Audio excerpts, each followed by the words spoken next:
Input box हम use करते हैं जब भी हमको कोई डाटा यूज़र से लेना हो रन टाइम पे। प्रोग्राम रन हो चुका है, अब हमको डाटा एंटर करना है, वो डाटा एक्सेप्ट होगा और सिस्टम के अंदर जाएगा, तब हम लोग इनपुट बॉक्स यूज़ करते हैं। ठीक है, तो इसको समझने के लिए हम एक नॉर्मल एक्सेल यहाँ ओपन करते हैं। यहाँ पर मैं दो कॉलम बना लेता हूँ, एक का नाम नेम और एक में हम ले लेते हैं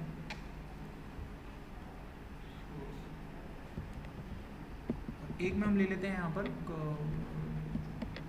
फीस, बच्चे की फ़ीस, स्टूडेंट नेम और स्टूडेंट की फ़ीस क्या है, या कोर्स ले लेता हूँ, ठीक है, स्टूडेंट का कोर्स। हमने क्या करा, यहाँ पर बना लिया एक बटन,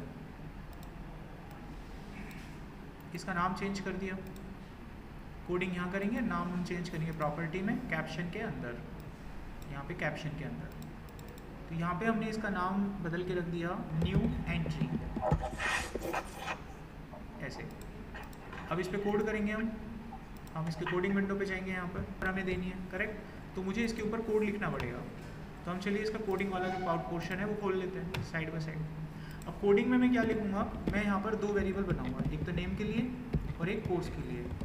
दोनों का जो टाइप होगा वो स्ट्रिंग टाइप हम रखेंगे, क्योंकि स्ट्रिंग टाइप की वैल्यू आएगी। नेम के अंदर वैल्यू स्टोर करेंगे यूज़र से वैल्यू लेने के लिए मैं लिखूँगा इनपुट बॉक्स। यहाँ पर हम एक टाइटल बनाएंगे एंटर योर नेम, ये यूज़र को दिखाई देगा और इसको देखकर वो अपना नाम एंटर करेगा, वो नाम नेम नाम के वेरिएबल में चला जाएगा। सेम ये चीज़ कोर्स के लिए करेंगे।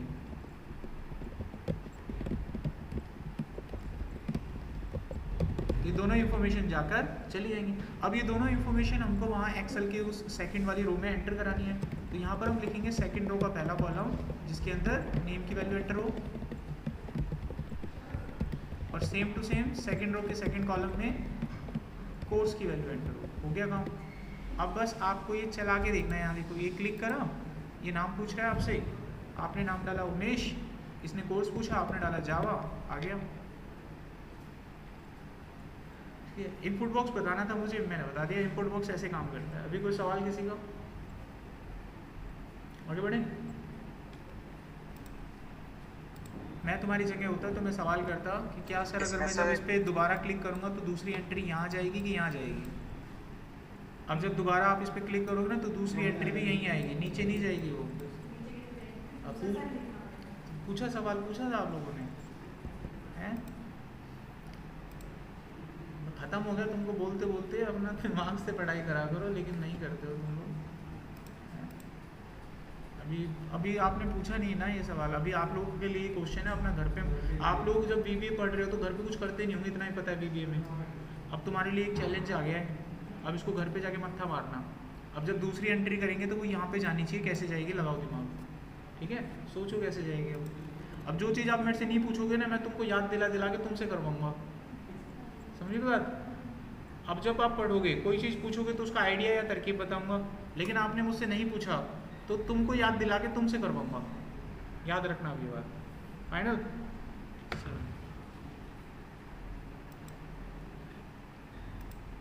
अगला हमारे पास टॉपिक आता है the name is decision making programming. इसमें हम लोग इफ एल्स लगाना सीखेंगे कोड में, और मैं उसके ऊपर 2-3 एग्जाम्पल भी आपको बताऊंगा। तो बीबीए के अंदर इफ एल्स लगाने का ये एक सिंटैक्स हमको यहाँ पे दिया हुआ है, इसी सिंटैक्स को फॉलो करना है आपको। यहाँ पर आप लिखेंगे इफ़ और इसके बाद आप यहाँ देंगे कंडीशन। जो भी कंडीशन आप देते हैं उसका जो आउटपुट आता है वो या तो ट्रू होता है या फॉल्स होता है। कंडीशन देने के बाद आप उसको टर्मिनेट करेंगे देन लगा के, क्या होना चाहिए, इफ़ के नीचे जो भी कोड आप लिखोगे वो रन होगा अगर कंडीशन ट्रू हुई तो। अगर कंडीशन फेल हो गई तो एल्स के नीचे आपने जो लिखा होगा वो कोड रन हो जाएगा, और अंत में इफ़ को यहाँ पे बंद भी करना होगा। तो ये इफ एल्स को लगाने का एक तरीका है, बस इसको फॉलो करेंगे हम इफ एल्स पे अगर काम करना है तो। अब इससे रिलेटेड एक एग्जांपल लेते हैं। हमको एक प्रोग्राम बनाना है, एक्सेल की शीट में हमारे पास एक नंबर होगा और हमको चेक करना है कि वो नंबर नेगेटिव है या पॉजिटिव है। इसके लिए कोड हमें बनाना पड़ेगा। तो हम चलते हैं अपने एक्सेल के पास, यहाँ पर हम लेते हैं एक नंबर और हमें इसका कोड बनाने के लिए बनाना है यहाँ पर एक बटन जो ये चेक करेगा कि ये नंबर नेगेटिव है या पॉजिटिव है। तो राइट क्लिक करके प्रॉपर्टी पे जाएंगे, यहाँ पर हम इसका नाम बदलेंगे नेगेटिव पॉजिटिव। एक बटन तैयार हो गया। इसके ऊपर कोडिंग करना है तो व्यू कोड पे जाएंगे and now the coding part is on. सबसे पहले आपको ये इन्फॉर्मेशन यहाँ पर लानी होगी, ठीक है, ये इन्फॉर्मेशन यहाँ पे लानी होगी। तो वो एक हमको ये वाली वैल्यू यहाँ लेकर आनी है। ये जो नंबर यहाँ पर दिख रहा है ये क्या है, इंटीजर है, इंटीजर ही बोलते हैं इसको। ये ले लिया हमने यहाँ पे, ठीक है। अब क्या करना है, हमें चेक करना है ये नंबर नेगेटिव है कि पॉजिटिव है। लॉजिक लगाएंगे, अगर इसकी वैल्यू 0 से बड़ी है तो पॉजिटिव निकलेगा, मैसेज बॉक्स में डाल देंगे पॉजिटिव, और ऐसा नहीं है तो क्या निकलेगा, ऑब्वियसली नेगेटिव होगा। ये बंद कर देंगे, फॉर्मूला खत्म। अभी कुछ नहीं करना, बटन पे क्लिक करना, उत्तर देखना है तो ये हमने बटन चालू किया, ये देखो आ गया उत्तर। इट्स नेगेटिव क्यों बता रहा है। अच्छा, वैल्यू तो उठा के डाली ही नहीं ना मैंने, वेरिएबल तो बनाया। वैल्यू उठा के डालो वहाँ पे ऐसे, उसकी वैल्यू जब तक लोग ही नहीं पता कैसे चलेगा उसको। हमने वैल्यू उठा के डाल दी वहाँ पे, अभी हमारा काम हो गया। अभी रन करते हैं, आ गया उत्तर पॉजिटिव। अगर मैं यहाँ पर कोई नेगेटिव वैल्यू डालता हूँ तो आपको उत्तर नेगेटिव ही मिलेगा। समझ गए क्या? पूरे डाटा, जैसे काफ़ी सारे नंबर हैं उन पे चेक करना है, एक बटन दबाएं उनके सामने उनका आंसर आ जाए कि नेगेटिव पॉजिटिव, करेक्ट। इस तरीके से पूछ रहे हो आप तो वो बन जाएगा। उसके लिए आपको लूपिंग आना चाहिए। क्या आपको लूपिंग आता है? तो क्वेश्चन ये बाद में आएगा आपका, ठीक है। ये यूज कहीं नहीं होता, लॉजिक सीखने के लिए यूज होता है। हम लॉजिक सीखते हैं ना, जैसे बच्चा जब स्टार्टिंग पढ़ता है तो उसको क्या बोलते हैं, ए से अनार, आ से आम। बच्चा बोले कहाँ यूज होता है, कहाँ यूज होता है, तो सीखने के लिए होता है। वर्णमाला होती है ना, जैसे आप जब कोई भी प्रोग्रामिंग सीखते हैं, या फिर आप लोगों ने पाइथन भी सीखा होगा, फिर नाम आ गया पाइथन का मुंह पे। अब कोडिंग से कनेक्टेड होता है। आपने जब पाइथन कनेक्टिव उससे होता है, मैं समझ गया। आपने कभी कोई प्रोग्रामिंग भी सीखी होगी, पाइथन वगैरह भी सीखा होगा, तो उसमें आपको पहले छोटी छोटी चीज़ें बताने, एग्जाम्पल देते हैं ना, इफ एल्स चल कैसे रहा है। तो इस प्रोग्राम से हमने इफ एल्स को चलाना सीखा है, एक छोटा सा लॉजिक लगा के, समझ गए। अभी इस योग्य नहीं हुए हो कि आपको कोई कोड देते हैं आप बना दे। एग्जाम्पल आप AIML सीखते हो, अब मैं तुमको ऐसा कोड दे दूँ कि ऐसा कोई सिस्टम बनाओ कि मैं ताली बजाऊँ लाइट बंद हो जाए, और 2 ताली बजाऊँ लाइट जुट जाए, हैं। AIML करते हो ना, होता तो उसी से। तुम करके दिखाओ, 1 ताली बजाएं तो लाइट जुट जाए, और 2 ताली बजाएं तो लाइट बंद हो जाए। अब बताओ होगा क्या फिर? लेकिन असल काम तो वही होता है ना, यही है हकीकत। आगे देखिए अब नेक्स्ट। सीखना चाहते हो ऐसे? नहीं बताओ, सीखना चाहते हो तो। अच्छा, यहाँ पर चलते हैं। आप में से डाटा साइंस का बच्चा कौन है? डाटा साइंस का कौन कौन है आप में से? एक ही है बस। वहाँ पे जाके बस एक बार बता देना कि वो, आपको वो एक्सप्लेन नहीं करना पड़ेगा। जाके नहीं पूछेंगे मैडम किस लिए आए हो, फीस देना है क्या, कोर्स करना है, इसलिए आपको जाके बताना, वो समझ जाएंगे। ओके, अभी मैंने यहाँ पर पॉजिटिव नेगेटिव बताया आपको, कैसे पॉजिटिव होता है और नेगेटिव नंबर निकलता है। इसमें कोई सवाल पूछना है किसी को? नहीं पूछना, मैं पूछूंगा, अब तुम्हें करना है, ठीक है। ऐसे ही मजा आएगा पढ़ाई करने में, समझ रहे हो बात? क्यों हम आपका लूप होल छोड़ें, उनको भरते रहो आप। मेरा सवाल अब तुम लोगों से ही है, अब घर जाके इसको करके देखना। अगर मैंने यहाँ पर 0 डाला, क्या डाला, 0 डाला, तो क्या उत्तर आएगा? अब देखो 2 विरोधाभास हो गए यहाँ पर, किसी ने बोला नेगेटिव, किसी ने बोला पॉजिटिव, हो गए ना। तो 0 बताओ नेगेटिव होता है क्या, पॉजिटिव होता है? तो क्या आना चाहिए आंसर में? It's not negative, it's not positive, it's neutral. लेकिन ऐसा कुछ नहीं होगा, यहाँ आएगा नेगेटिव, तो ये गलत हो गया ना। अब इसे ठीक करोगे तुम लोग। ओके, आगे बढ़ते हैं। अगला कोड होगा हमारे पास, यहाँ पर मेरे पास एक नंबर है, मुझे चेक करना है कि ये नंबर नेगेटिव, ये नंबर इवन है कि ऑड है। क्या करना है, इवन है या फिर ऑड है। तो फिर से हम क्या करते हैं, एक बटन क्रिएट करते हैं और इसका इवन ऑड निकालेंगे। तो मैंने यहाँ प्रॉपर्टी पे जाके कैप्शन में मैंने डाला इवन ऑड, डाल दिया कैप्शन में। अब इसके ऊपर कोड करेंगे, राइट क्लिक, कोड पर आ गए। तो सबसे पहले तो एक वेरिएबल ले लो भाई, इसके अंदर वैल्यू डालो। अब लॉजिक लगाओ, इसको भाग करो 2 से, रिमाइंडर निकाल के कंपेयर करो 0 से। अगर ऐसा है तो आप लिखो ये नंबर इवन है, अगर ये नहीं है तो आप लिखो यहाँ पर ये नंबर ओड है। अच्छा देखो, जो आप यहाँ कोडिंग कर रहे हो, ये कोडिंग आप कर रहे हो, इसको फील नहीं कर रहे हो रियलिटी में। उनको करके वो फील करोगे आप, ये कोडिंग क्यों करते हैं हम, ये कर रहे हो ना, सीख तो रहे हो। क्यों सीख रहे हो, वो असली काम वहाँ है। उस वाले रूम में, पीछे की साइड। जो आप कोडिंग करते हैं ना, क्यों सीखते हैं? जैसे इन्होंने कहा कि क्यों करते हैं कोडिंग, इससे क्या मिलेगा, तो वो असली के काम होते हैं जो सीखते हैं। कंपनी यही करवाएगी तुम लोगों से, AML से। कोई भी प्रोजेक्ट आएगा, चलो बेटा ये प्रोजेक्ट है, इस पर कोई भी दिक्कत आएगी आपको देखने होंगे, बग्स हो गए, एरर हो गए, सेटिंग हो गई, कोई सेटिंग खराब हो गया आपको देखना पड़ेगा। अच्छा, अब हम इसको करते हैं डिज़ाइन मोड को बंद और इसको चला के देखते हैं। देखो क्या है उत्तर, E1 आया। अगर मैंने यहाँ पर 11 लिखा तो क्या है उत्तर, और आ गया। कोई डाउट इसमें, पूछना है कुछ? चलो मेरे पास इसमें क्वेश्चन नहीं है तो आगे बढ़ते हैं, इसमें कोई क्वेश्चन नहीं बना मेरे पास। Now move to the next topic. अब बात करते हैं नेस्टेड इफ एल्स की। नेस्टेड इफ एल्स का मतलब होता है जरूरत पड़ने पर आपको अगर ऐसी रिक्वायरमेंट आती है तो आप इफ के अंदर भी इफ एल्स बना सकते हैं, या फिर जरूरत पड़ने पर आप एल्स के अंदर भी इफ एल्स बना सकते हैं। इसी प्रोसेस को नेस्टेड इफ एल्स के नाम से जाना जाता है। इसको हम क्या बोलते हैं, नेस्टेड इफ एल्स। समझ में आ गया? अब इसका एक प्रैक्टिकल करेंगे, फिर इसके बाद मैं इसमें 2 प्रैक्टिकल आपको दूंगा काम करने के लिए, मतलब एक एग्जाम्पल दूंगा। तो इसमें जो एग्जाम्पल मैं करूंगा वो ये होगा, हमारे पास 3 नंबर होंगे, बड़ा नंबर ढूंढेंगे। 3 नंबर होंगे, बड़ा नंबर ढूंढेंगे। जो दूसरा होगा वो आपको करना है। मैं ऐसा करता हूँ, दोनों क्वेश्चन दिखाता हूँ, एक मैं करूंगा, आप बताना कौन सा करवाना है मुझसे, ठीक है? अभी ठीक है, 2 क्वेश्चन है, एक आप बता देना कि सर ये वाला आप कर दो, ये हम कर लेंगे, फाइनल। तो ये समझ में आ गया? 3 नंबर होंगे हमारे पास, बड़ा नंबर पता करना है हमें कोडिंग करके। एक तो ये हो गया, एक एग्जाम्पल ये वाला है। इसमें ना हमारे पास अगेन 3 नंबर होंगे। अब सिचुएशन ये है कि वो तीनों नंबर किसी सब्जेक्ट्स के हैं। अब हमें मैसेज प्रिंट करना है कि उसको स्कॉलरशिप मिलेगा कि नहीं मिलेगा। उसकी कंडीशन ये है, अगर बच्चे के नंबर 50 से ज़्यादा हैं ओवरऑल, एक तो ये कंडीशन मैच करनी है। दूसरी कंडीशन ये मैच करनी है कि उसके हर सब्जेक्ट में 35 से ज़्यादा नंबर होने चाहिए। अगर ये कंडीशन सेटिस्फाई हो गई तब मैसेज आएगा स्कॉलरशिप मिल गया, वरना मैसेज आएगा स्कॉलरशिप नहीं मिला। समझ में आ गया? तो अब मेरे को बताओ कौन सा करना है आपको कौन सा करना है? ये आप करोगे, ये मैं करूं? चलो ये मैं कर देता हूँ, ठीक है? अब भले इसमें नेस्टेड इफ एल्स यूज हो ना हो मुझे नहीं पता, लेकिन मैं इसे कर देता हूँ, ओके? चलो देखो, तो यहाँ पर मान लीजिए 3 सब्जेक्ट हैं, पाइथन, VBA और स्टैट्स। इनमें अलग अलग मार्क्स हैं, एक में 34 नंबर आ गए, एक में 45 आ गए, एक में 87 आ गए।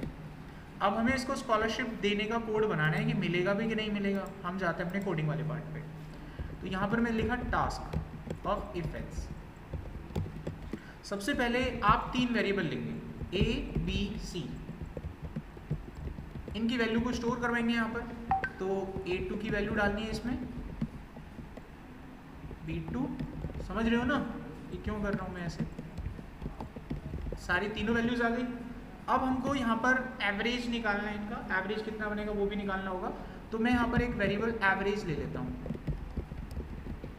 एवरेज हम निकाल के रख लेते हैं, A plus B plus C divide by average क्या होती है, हाँ, divide by number of quantity. कितनी क्वांटिटी? 3 है, तो 3 से डिवाइड कर देंगे, जो भी आएगा आ जाएगा इसके पास।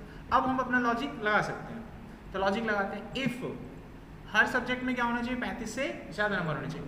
If A is greater than equal to 35, and पढ़ाया था मैंने आपको, and B is greater than equal to 35, and C greater than equal to, मैं एंड क्यों लिख रहा हूँ? क्योंकि ये सेटिस्फाई होनी चाहिए सारी। अच्छा, अगला एंड मैंने लिख दिया average greater than equal to 50। अगर ऐसा होगा तो मैसेज देंगे, ओके नोट ओके लिख देता हूँ बस, आप पूरा लिख देना।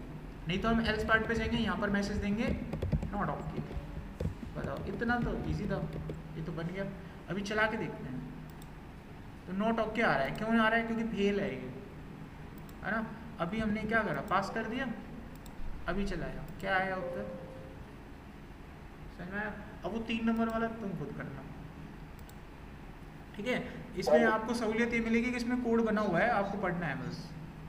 हाँ बोलो सर। मैं बोल रहा हूँ कि है ना, इस वाले में 3 वैल्यू होती तब तक तो हो जाता है, पर चौथी वैल्यू में सर नहीं होता। चौथी वैल्यू में नहीं होता? किस में नहीं होता? मतलब अगर ये 3 वैल्यू हम लेके कर रहे हैं तो क्या करना है? क्या करना है? करना क्या है? हाँ स्कॉलरशिप वाला ही करा दो एक बार। 4 नंबर लेके। हाँ जी सर। हे भगवान, इसमें है क्या तुम भी यार। देखो सर ये कुछ काफी बार करने हुआ ही नहीं काफ़ी बार कर लिया हुआ नहीं, ये तो बहुत बड़ी प्रॉब्लम है? इसमें कुछ भी नहीं है, मतलब मैं कह रहा हूँ 0 एफर्ट है।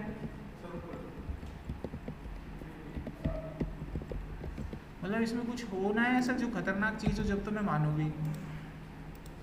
ये क्या है, इसमें एवरेज निकल गया 4 नंबर का ले लो 3 की जगह है, चौथा नंबर ऐड करना खाली इसमें।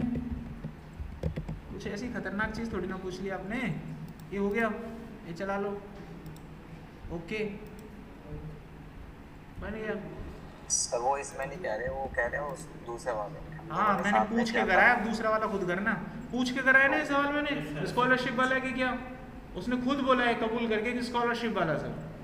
अब ये जब निकल गया ना तो अब वहाँ पे पलटी मारी, अब वो खुद करके देखना सर, क्योंकि लास्ट टाइम एक बार पूछा था इसलिए क्लियर नहीं हुआ अभी तक। नहीं, अब उसको करना अपने आप से। ये मैंने करके बताया आपको, आपने बोला खुद कंफर्म किया कि सर ये वाला। आगे देखिए नेक्स्ट। अब हमारे पास आते हैं वीबी में स्ट्रिंग फंक्शंस, कि हम स्ट्रिंग फंक्शन कैसे यूज़ करते हैं, इनको देख लो। देखो जैसे एक्सेल में फंक्शन होते हैं ना स्ट्रिंग के, ऐसे वीबी में भी होते हैं, बस इसमें काम करने का तरीका थोड़ा अलग होता है फंक्शंस पे काम करने का। तो इसमें फंक्शंस के नाम और काम बता देता हूँ, प्रैक्टिकली थोड़ी देर के बाद बताऊँगा। तो इसमें पहला फंक्शन होता है एल केस, ये आपके डाटा को स्मॉल केस में कन्वर्ट करता है। दूसरा फंक्शन होता है यू केस, ये कैपिटल केस में कन्वर्ट करता है। अगला फंक्शन होता है राइट, ये राइट साइड से डाटा निकाल के देता है। अगला होता है लेफ्ट, ये लेफ्ट साइड से निकाल के देता है। नेक्स्ट है मिड, ये बीच में से निकाल के देता है। अभी इन पांचों फंक्शन को एक बार प्रैक्टिकली देख लो। तो यहाँ पे मैंने लिखा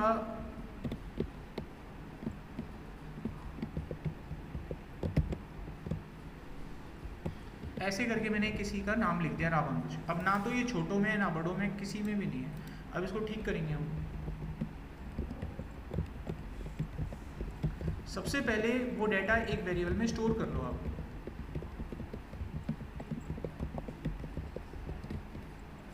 स्टोर हो गया, कर लो बात कर लो, क्या कर। अब यहाँ पर मैं इफ एल्स लगाऊंगा, इफ एल्स नहीं डायरेक्ट ही लग जाएगा। इसको जो सही उत्तर होगा बगल में प्रिंट करेंगे। तो मैंने यहाँ पर B1 ले लिया, तो यहाँ पर हमने लिखा एल केस और इसमें एक्स डाल दीजिए। ये क्या करेगा, इसका स्मॉल वर्जन बना के बगल में प्रिंट कर देगा। देखो अगर हमको कैपिटल वर्जन चाहिए था इसका तो यू केस, ये देखो। अगर आपको इसका लेफ्ट साइड से एक लेटर उठाना है केवल तो आप यहाँ लिखेंगे लेफ्ट। किस पे लगाना है, एक्स पे। कितने अक्षर चाहिए, एक चाहिए, तो लेफ्ट से एक अक्षर उठ के आएगा। अगर आपको राइट से लेटर उठाने हैं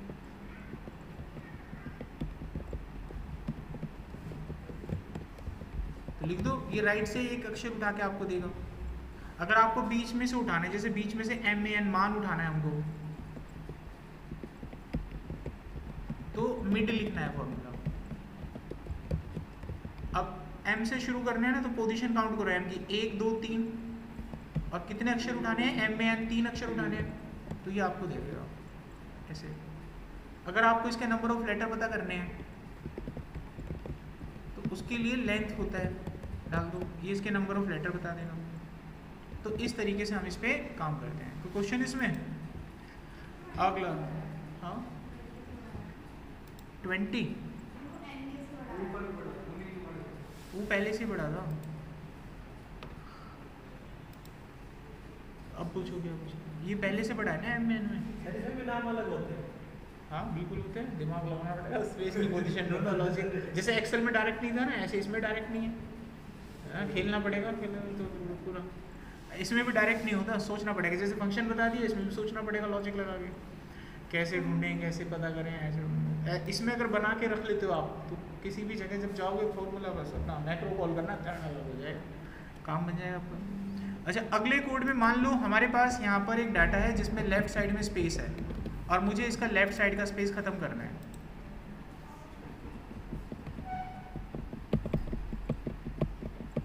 अगर मैंने डायरेक्ट इसको प्रिंट किया यहाँ पर A2 में तो ये मेरे को स्पेस भी देगा, लेकिन मेरे को तो खत्म करना है लेफ्ट का स्पेस, तो उसके लिए हम लगाएंगे L ट्रिम। बढ़िया। सेम सिचुएशन, अगर कोई डाटा ऐसा है जिसमें राइट साइड में स्पेस है, हाँ आर ट्रिम लगाना है उसमें, आप यहाँ लिखेंगे आर ट्रिम, राइट का स्पेस नहीं आ रहा है इसमें, ठीक है। अगर कोई डाटा ऐसा जिसमें लेफ्ट में भी स्पेस है और राइट में भी स्पेस है,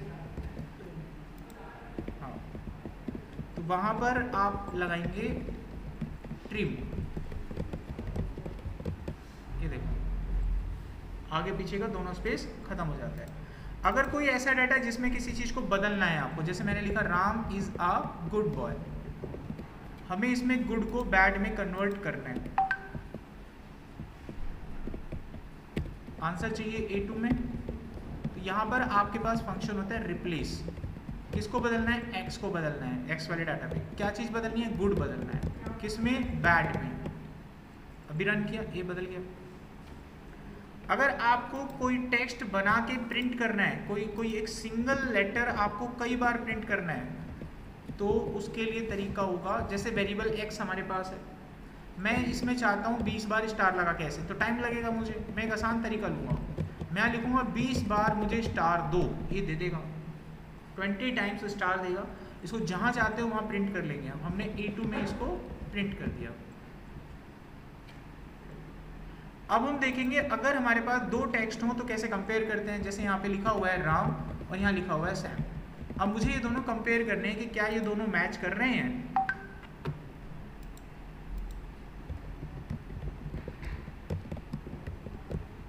सबसे पहले दो वेरिएबल ले लो आप,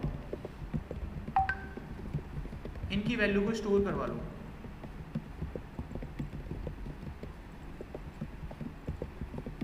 वैल्यू को स्टोर करने के बाद यहाँ पे लॉजिक लगाओ। एक फंक्शन होता है स्ट्रिंग कंपेयर, x और y को किया कंपेयर। अगर इनका मान 0 के बराबर आता है, यानी इनका वैल्यू अगर 0 निकलता है कंपेयर करने पर, तो ये बराबर मानी जाएंगी।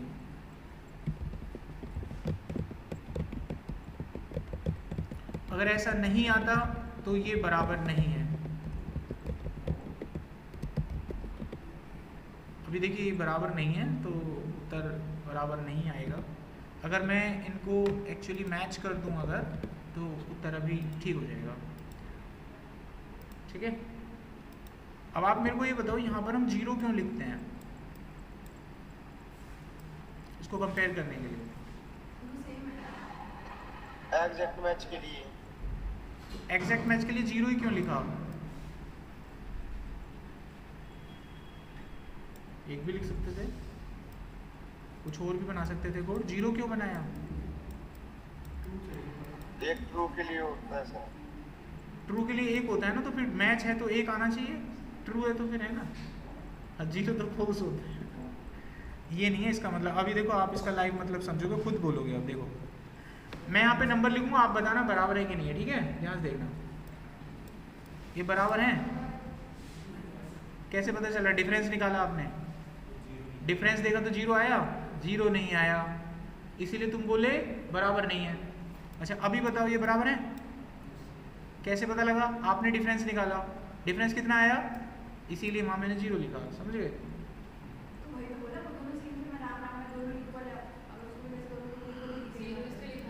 लॉजिक क्यों लिखते हैं 0 क्यों लिखा? लॉजिक, 0 के पीछे कारण क्या है? जब दो वैल्यू कंपेयर करते हैं तो उनका डिफरेंस निकाला जाता है। अगर उनका डिफरेंस 0,